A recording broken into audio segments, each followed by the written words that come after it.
First, may I thank the Bock Community Support for the invitation to come and speak to you all. Today I'm going to speak about the work of the Community Shares Unit, which is a government-funded, UK government-funded agency to support the law reform, regulation and research and development into a new form of finance for community enterprises and social enterprises in the UK. We started out as a research program funded through the Prime Minister's office in 2009 under Prime Minister Gordon Brown, when we were invited to work with 10 communities on experimental projects looking at the methods that I'm going to talk about today. By 2012, when we had tested the ideas, we established a new research and development unit funded through the government. There is, you'll see up here that this is the department that funds us is the UK government's Department of Communities and Local Government.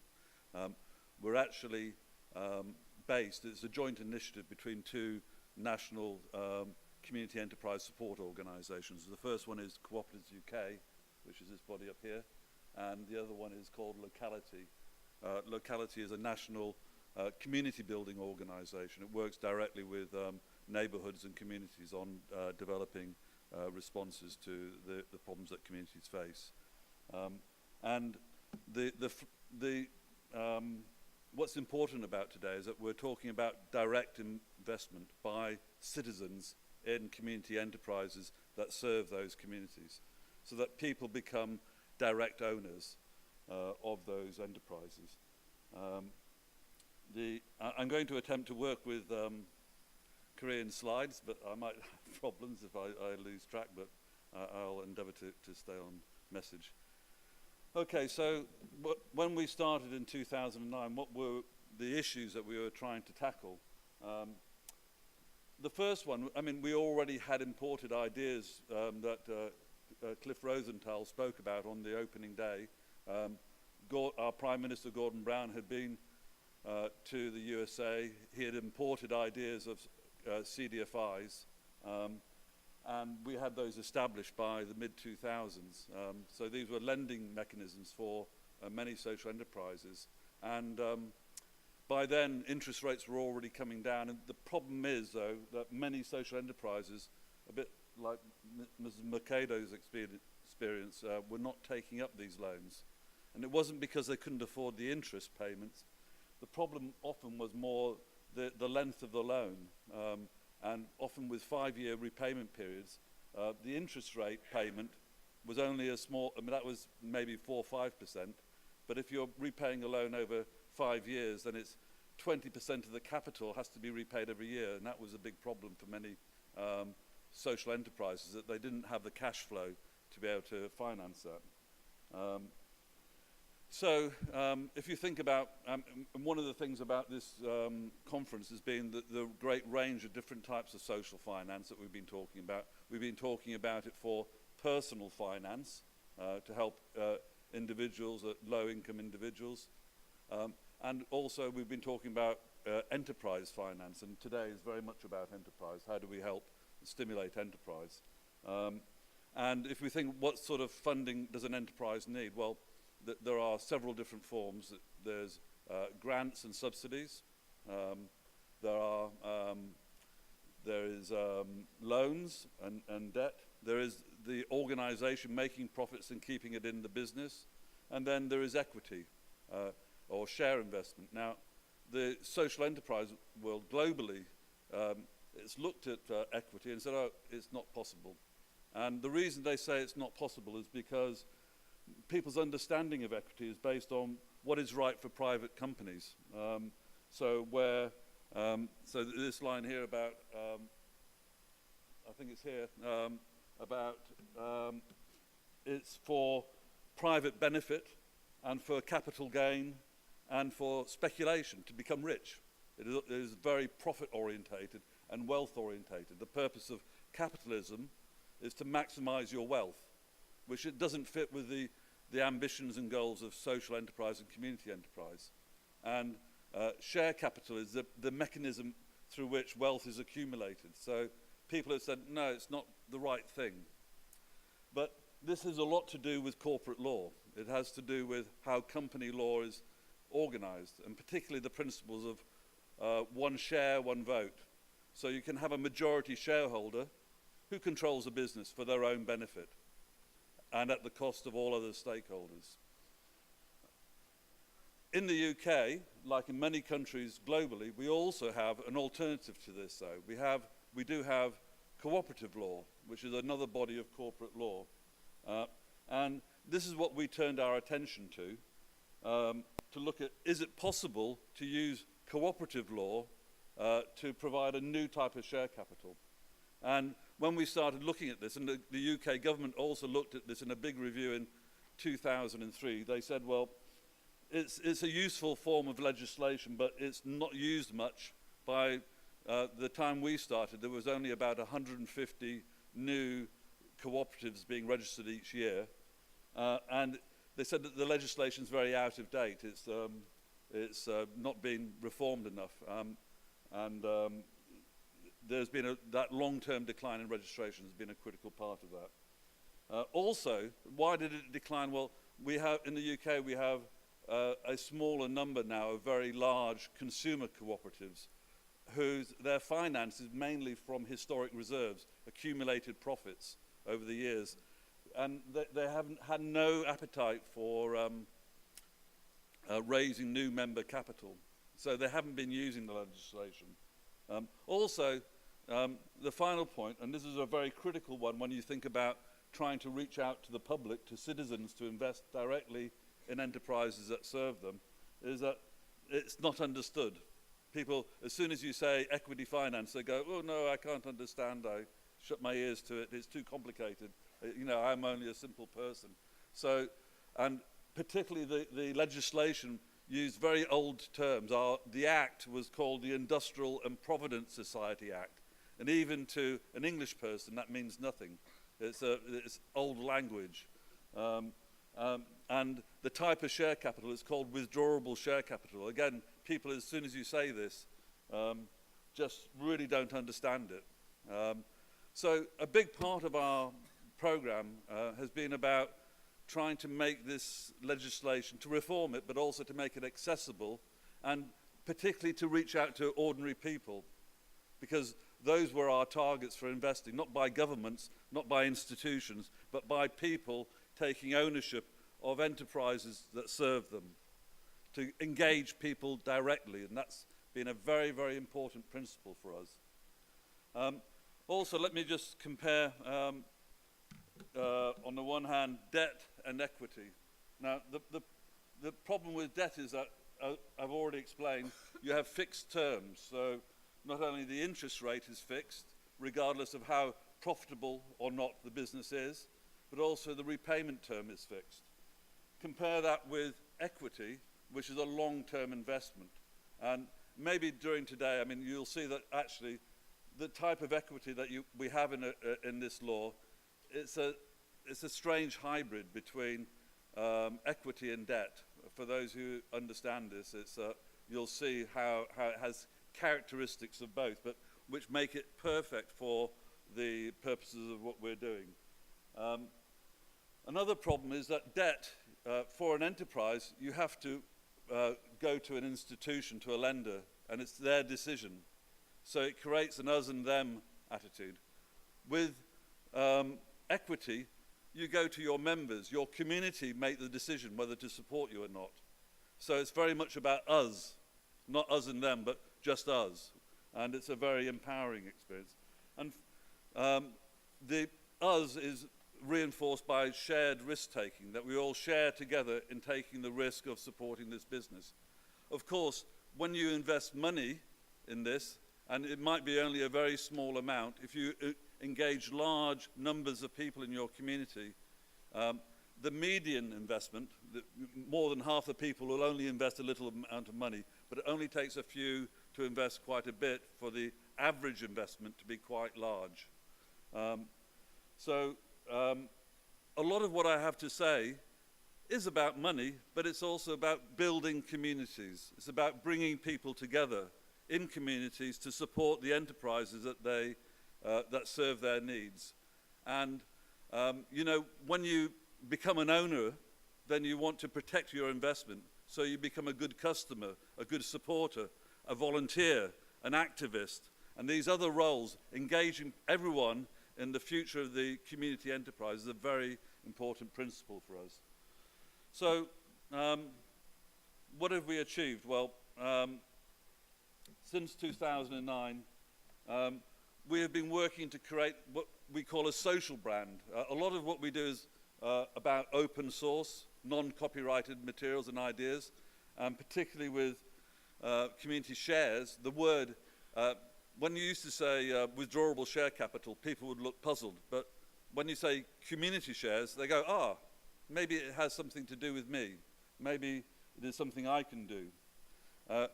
We have worked with the government under Prime Minister David Cameron. We have now had law reform, and the Act, for instance, there's been much law reform, and the new Act is now called the Cooperative and Community Benefit Society Act, which means a little bit more to people. They understand what it is about.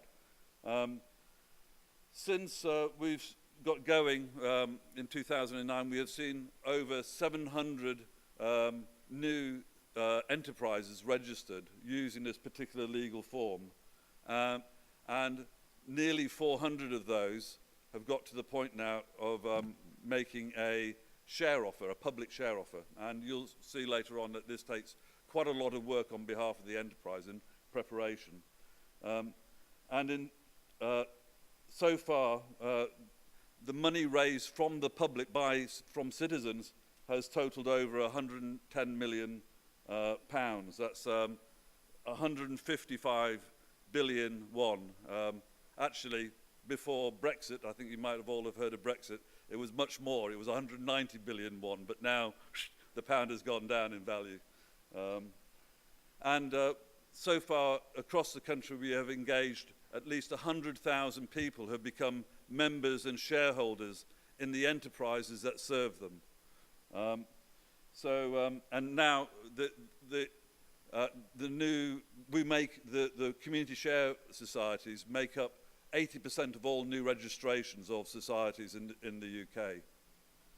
So I've said that a lot of our work is actually, as well as doing law reform, a big part of our work is about public education, trying to make the ideas popular. So I'm going to show you a short animation which we have on our main website and is used to help communicate to the public what the idea is. So I'm going to just move it on. I think, do I press twice?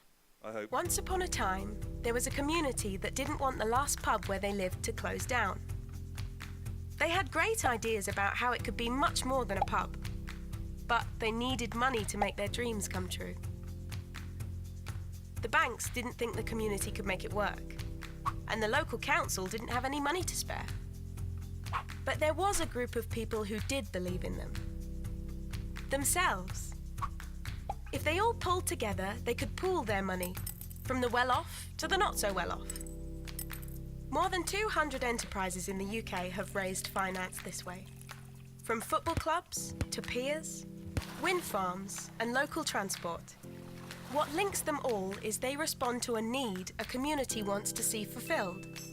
More than 40,000 people have already invested this way, often from as little as £50, but have raised amounts from £20,000 to more than 1.5 million. All this money was raised through people buying shares. But these weren't ordinary shares. They were community shares. Community shares don't work like normal shares, where you might be allowed to sell your shares to someone else. And your investment isn't a donation made in the hope that things will work out. At the heart of a community share issue is a business plan and offer document that shows how the money being raised will enable good things to happen. Your money will be backing something that has a real chance of success as a viable business. And when a community backs an idea by investing, it makes it more likely that other people will too. And the more successful the enterprise is, the more likely it is that people will get their money back. You might even get interest on your shares and a tax break on your investment. Regardless of how much you invest, you all have one vote. That means you and the other investors control the enterprise. And if you think it's being run badly, you can do something about it. Sharing ownership with others means you share the risk and the benefits. We're helping enterprises, supporters, and advisors to use community shares. And communities can even run their share offer directly through our Microgenius platform. So if your community believes in something, then investing in community shares can make it happen. Okay, so that's, by the way, the figures in that are a bit out of date because it was made about 2 years ago, the animation. So let me just explain what community shares actually are and the key characteristics of them. The first and most important one is that it enables everyone to become a member. Regardless of how much money you have to invest, you can become a member and an owner of the business. So first of all, it's an important way of having community ownership. It goes beyond saying this enterprise serves you. It's saying this enterprise is yours. The second thing is about the function. Oops, sorry. The second thing is about the nature of the capital. These are not like shares in a company that are transferable and traded on a stock market. It's called withdrawable share capital. So when you want your money back, the enterprise is obliged to refund you. This, I mean, for a company to be on a stock market, you have to be a very large company. So it's a good way. If you have a small company with shares owned by many people, it wouldn't work. So this really resolves a big problem about share capital in a small enterprise being owned by lots of people, is that it provides liquidity for the investor. There is an exit route for them provided by the withdrawability. However, that creates a new obligation on the enterprise, is to make provisions for this withdrawal. And I can discuss in more detail exactly how that is done. Another very, very important feature is that this is democratic share capital. So no matter how many shares you buy, and there are limitations on this, there is a limit of how much one person can buy, you still only get one vote. So if you invest £5 or 500, 1,001 or 1,000,001 or 1,000,000,001, you still only get one vote. Also, you can get a return on this capital, but it's limited. So you can get, any return is paid as interest on your share capital, and it's at a limited and restricted amount. And then finally, because the shares cannot be traded, it's non-speculative. You don't have crazy share price loops. The share value remains at par. It can go down, but it can't go up and down according to speculation on the stock market. And if the business is wound up, the assets can't be distributed to shareholders. So any residual assets have to go into other social enterprises or community enterprises. Now, one of the things I've been doing is looking at the new Framework Act in Korea, and I think by and large your cooperative legislation here allows you to do a similar sort of equity. There may be some small adjustments required, but I think you have a similar legal base on which to build a similar form of share capital. So that's the theory. Let me just show you a few examples of practice. The first one is a thing that's very, it was one of our 10 original projects, and this is I'm sure you have all heard, if you followed the UK soccer, there's a famous club called Manchester United FC. In 2005, this was bought by an American billionaire called Glazier, whose first action was to increase ticket prices by 50%. And the fans were very angry because for them, Manchester United is their heart. If they win, they are very happy. If they lose, it's terrible. It is a very strong part of their identity.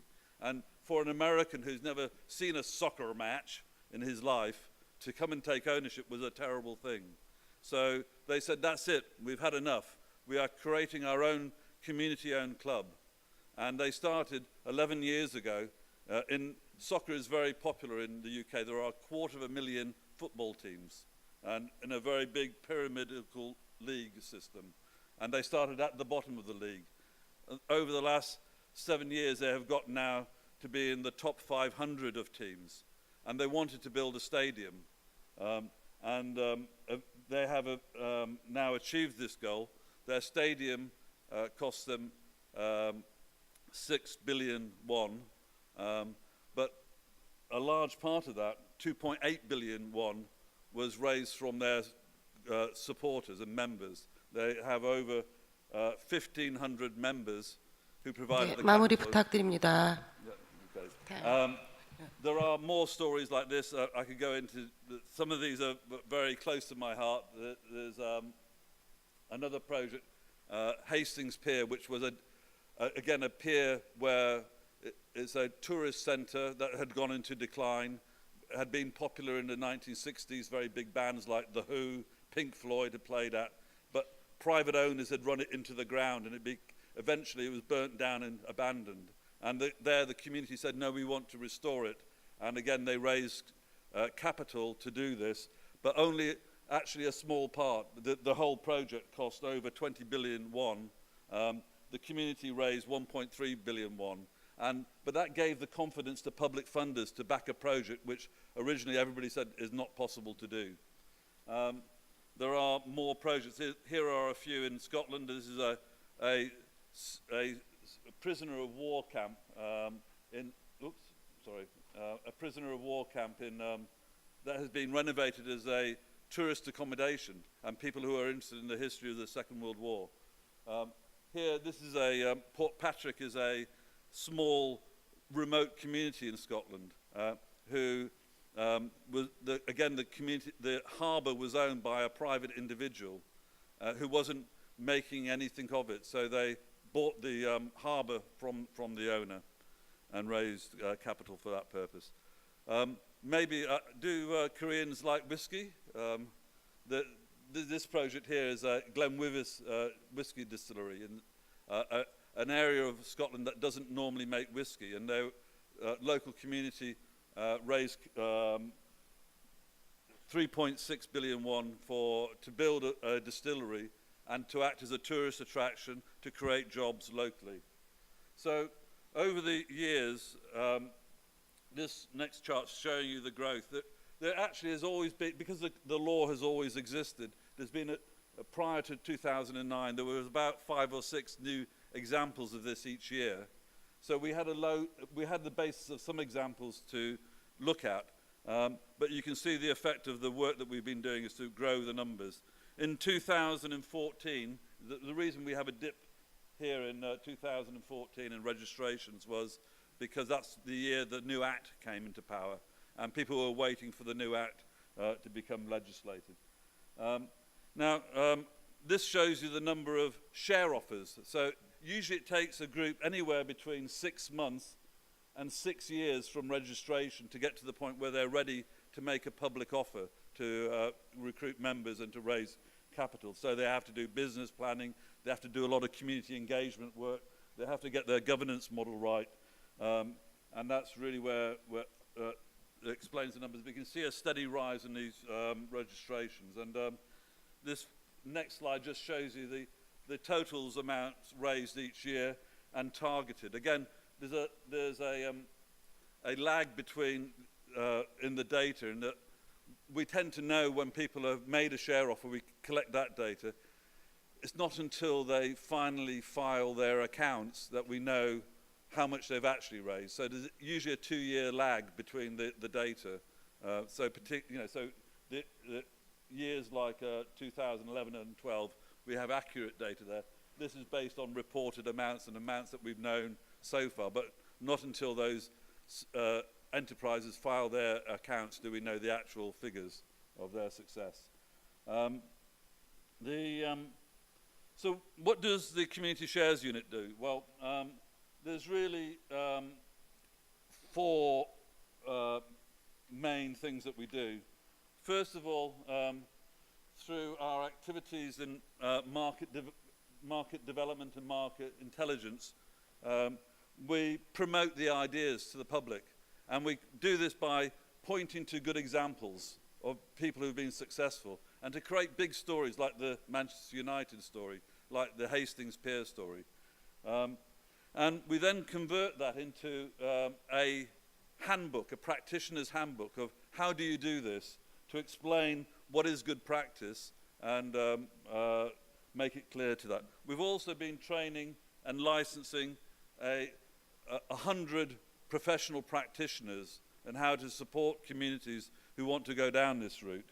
And then finally, more recently, in the last year, we've introduced a standard mark, a certification process to say that this is a good offer. And there are four key pillars to what we do. The most important, I mean, although this sounds like it's all about money, actually, it's all about community engagement. That's the most important part of this, is building community support for your enterprise ideas. Governance is another important part, and really the key to this is not only the legal form, but the leadership, the democratic leadership, giving communities the confidence and skills to have a board of directors who are elected by the community and who have to stand or fall by their own decisions. Strong business modeling and helping people build their business case has been very important. And then finally, producing offer documents that go to the community, that explain to them very simply, communicate very simply the ideas, what the purpose is and what they're buying into and what risk they are taking. So simple and transparent communications. This next slide is just explaining a little bit about the handbook. It's one of my tasks falls on me is to write the handbook. I mean, it's also worth noting, you can see this if your English is good. You can go to a website, it's open source. In Australia, they have just produced an Australian version of the Community Shares Handbook. That's the first other country that we know of to adopt very similar practices. And they have produced an Australian law version of this. This is a quick slide just introducing you to our new standards mark. And we are now preparing to take the next step, which is to get international standard ISO certification body status for this mark. We've been training professional practitioners. So far we have a cohort of 100 practitioners, of whom 20 have now in the last year passed through the licensing process. Throughout all of this, we've also been operating a crowdfunding site. We set this up for research and development processes so we could understand and get data about who the investors were. We have now closed it down and given the space over to commercial operators. There are two other crowdfunding sites that promote community shares, one called Crowdfunder, the other called Ethics. And that's it really. If you're interested and want to find out more, can I strongly recommend that you have a look at our website, the communityshares.org.uk. These are some publications here about this, the handbook. Investing in Community Shares is a book that's aimed at the public, and then we produce market reports each year. The most recent one is the 2015. 2016 will come out towards the end of the year. If you want to get in touch with me, please feel free to email me. As a strategic advisor, I'm independent of the Unit 2, and I have my own website and a development practice called Baker Brown Associates.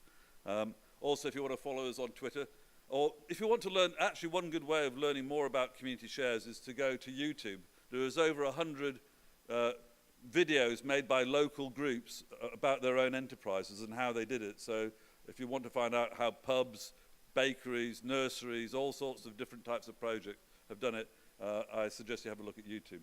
Thank you very much.